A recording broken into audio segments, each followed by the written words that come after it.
पंच पुष्प में से एक पुष्प पारिजात का फूल, जिसको हार श्रृंगार का फूल भी कहते हैं, जिसको शिडली का फूल भी कहते हैं, पारिजात हार श्रृंगार। मैं निवेदन करूंगा आस्था चैनल से कि पारिजात का जो पुष्प है उसका दर्शन भी आप सभी श्रोता भाई बहनों को टीवी के माध्यम से कराते जाएं। जितने लोग टीवी पर कथा सुन रहे हैं, जितने लोग फेसबुक यूट्यूब पर कथा सुन रहे हैं, वो भी इस पारिजात के फूल का दर्शन अवश्य करें। और एलईडियां लगी हुई हैं, उन पर भी आप आराम से पारिजात के फूल का दर्शन कर सकते हैं। पारिजात का पुष्प, हार श्रृंगार का फूल, ऊपर से सफेद, नीचे जो उसकी डंडी होती है वो थोड़ी नारंगी होती है, संतरे के कलर की होती है, नारंगी कलर। महाराज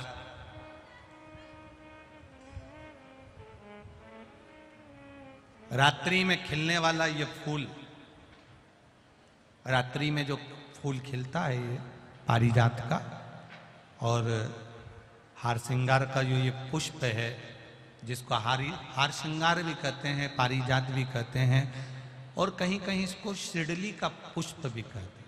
ऊपर से सफेद होता है, नीचे उसकी जो डंडी होती है वो नारंगी कलर की होती है। शिव कथा कर रही है, शिव महापुराण का चरित्र कर रहा है। जिस समय पर संतान की प्राप्ति नहीं होती या किसी कारणवश,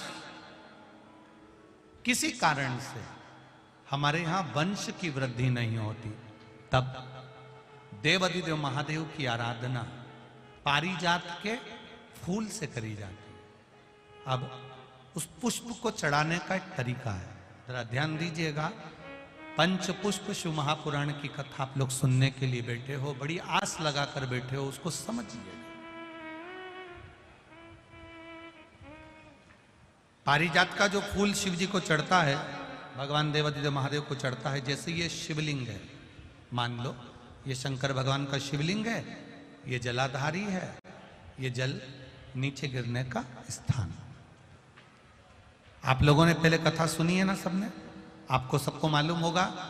राइट में गणेश जी का स्थान, लेफ्ट में कार्तिकेय का स्थान, बीच में अशोक सुंदरी की जगह।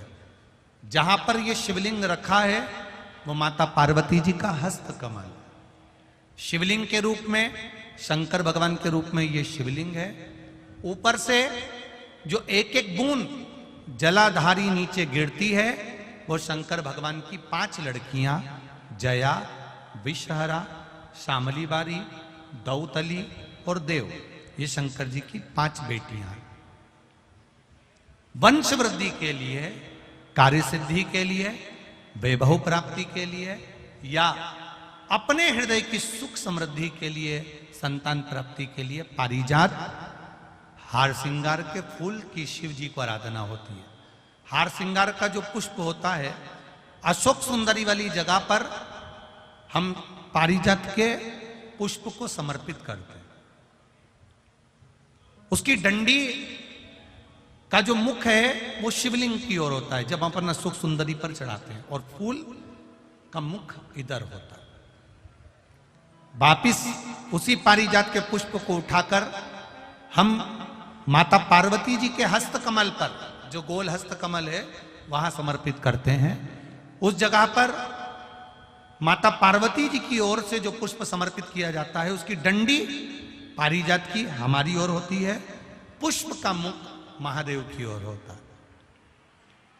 तीसरी जगह, जब हम पारिजात के पुष्प को अशोक सुंदरी पे से उठाकर जगत जननी के हस्त कमल पर रखते हैं, हस्त कमल पे से उठाकर देवाधिदेव महादेव के शिवलिंग पर रखते हैं, उस समय पर पारिजात के पुष्प की डंडी शिवलिंग के ऊपर होती है और फूल का मुख अपनी ओर होता है। इस जगह पर पारिजात के पुष्प की डंडी के केसर से ही महादेव को त्रिपुंड लगाया जाता है और महादेव से प्रार्थना करी जाती है। अब पारिजात के फूल का केसर कैसे बनाना है वो भी एक बार आप लोग अच्छे से समझे। जैसे मान लो अभी पारिजात का तो फूल यहां पर नहीं है, पर आप टीवी पर दर्शन कर रहे होंगे। पारिजात पुष्प की जो पीछे की डंडी होती है, फूल सफेद और पीछे जो डंडी होती है नारंगी कलर की, केसरिया कलर की, उसको तोड़ लिया जाता है। तोड़कर ऐसी 25-50 फूल की पीछे की डंडी को तोड़कर उसको रख दिया जाता है। उसको धूप में नहीं सुखाते, केवल घर में उसको एक कटोरी में या थाली में रख दो, वो धीरे धीरे सूख जाएगा।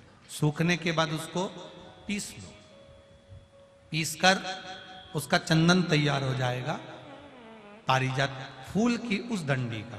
और जिस समय वंश के लिए, सिद्धि के लिए, कार्य सिद्धि के लिए या वैभव प्राप्ति के लिए हम पारिजात का पुष्प देवादिदेव महादेव को समर्पित करते हैं, उस समय इसी को पानी में घोलकर देवादिदेव महादेव को जब आप लगाएंगे तो जैसे केसर घुलती है, केसर का जैसे कलर होता है, केसर जैसी सुगंध करती है, वैसे की वैसे ही ये पारिजात की जो डंडी आप लोगों ने सुखाई है, वही डंडी का जो चंदन बनाया है, शिव जी को लेपन करा है, उस समय पर अपने हृदय की बात आपने जो देवादिदेव महादेव को कही है, बस वही सुगंध हमारे जीवन में आना प्रारंभ हो जाती है। वो पारिजात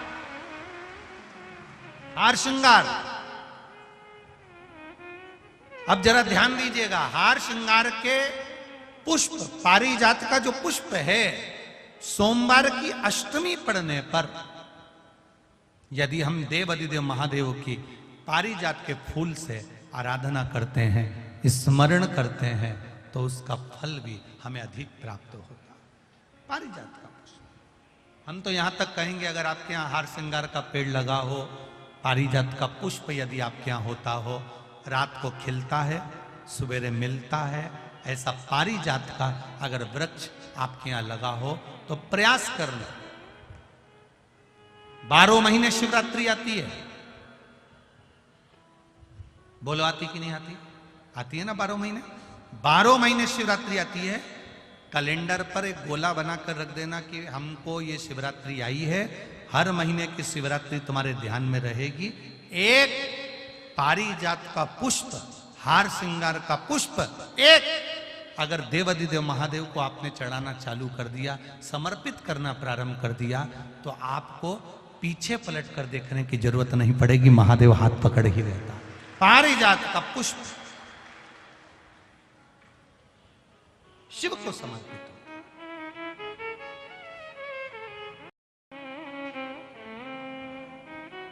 सफेद कलर का पुष्प है, आप टीवी पर दर्शन कर रहे होंगे। केसरिया कलर की, नारंगी कलर की उसकी डंडी है, भगवान शिव को समर्पित पारिजात। जब हम देवादिदेव महादेव को जल समर्पित करते हैं, भगवान शंकर को जब हम जल चढ़ाते हैं, उस समय पर भी भगवान को अगर तुम्हारे पास में थोड़ा सा पारिजात की जो डंडी है सुखाई है, आपने पारिजात फूल के नीचे की जो डंडी है उसको तुमने सुखाकर अगर चंदन बनाया है, तो वो चंदन आप प्रतिदिन भी देवादिदेव महादेव को समर्पित कर सकते हो। पारिजात पुष्प। एक बात और हमारे स्मरण में रहे,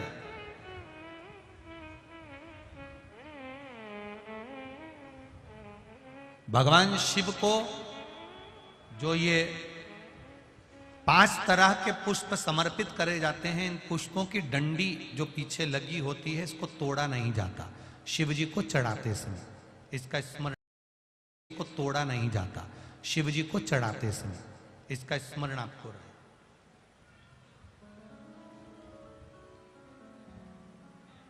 तीन शिवालय ऐसे हैं जहां पर पारिजात के पुष्प को समर्पित कर देने से, भगवान शंकर को अगर पारिजात का पुष्प समर्पित किया जाता है तो मनवांछित फल की प्राप्ति होती है। पहला, मां नर्मदा से निकला हुआ कंकर नर्मदेश्वर महादेव। अगर कहीं नर्मदा जी के कंकर से शिवलिंग बना हुआ है तो मां नर्मदा के शिवलिंग पर पारिजात का पुष्प समर्पित होता है। दूसरा, जो शिवालय एकांत में हो, एकांतेश्वर महादेव जो एकांत में बैठे हो, भले ओटले पर बैठे हो, अकेले बैठे हो, एकांत में बैठे हो, वो एकांतेश्वर महादेव पर भी पारिजात का पुष्प समर्पित कर देने से, अगर कोई अदालत का कोर्ट केस होता है तो बाबा देवादिदेव महादेव का मात्र पारिजात पुष्प का स्मरण या उसको समर्पित कर देने से भी फल की प्राप्ति होती है। तीसरा, ऐसा शिवालय जो नदी के तट पर हो, सरोवर के तट पर हो, कुंड के तट पर हो, बावड़ी के तट पर हो, कुएं के तट पर हो। आप सब लोग तो ग्रामीण क्षेत्र के निवासी हैं और जितने लोग भी कथा सुन रहे हैं आस्था चैनल पर, फेसबुक, यूट्यूब पर, सबके स्मरण में होगा, पहले हमारे जो पूर्वज होते थे वो कुआं बावड़ी के पास में शंकर जी का शिवलिंग रख देते थे। ध्यान में होगा, जिसको स्मरण में होगा उसको मालूम होगा। शिवलिंग लाते थे और जहां कुआं होता था, बावड़ी होता था, तालाब होता था, नदी होती थी, उसके तट पर, उसके पास में शिवलिंग रख देते। कारण क्या है? किसी जलाशय, कुआं, बावड़ी, तालाब, नदी, सरोवर, इसके पास में जो शिवलिंग होता है उस शिवलिंग को बहुत सिद्ध करने की जरूरत नहीं होती। स्वयं गंगा मैया उस कुंड बावड़ी के रूप में रहकर शिवलिंग को सिद्ध कर देती है और वहां स्वयं विराजमान हो जाती है महाराज। वहां पर भी यह हार श्रृंगार पारिजात का पुष्प शिव को समर्पित किया जाए। 3 जगह ऐसी है जहां कभी मौका मिल जाए और तुम्हारे पास में पारिजात का फूल हो और कहीं तुम्हें मिल गया, तुमने आज्ञा ले ली, हम ये पुष्प ले लें क्या, और लेकर अगर आपने चढ़ाया है तो उसका फल जरूर मिलेगा। पारिजात हार श्रृंगार का पुष्प, चंदन भी प्रयोग कर सकते हो उसका, चंदन। महाराज शिव पुराण कह रहे हैं,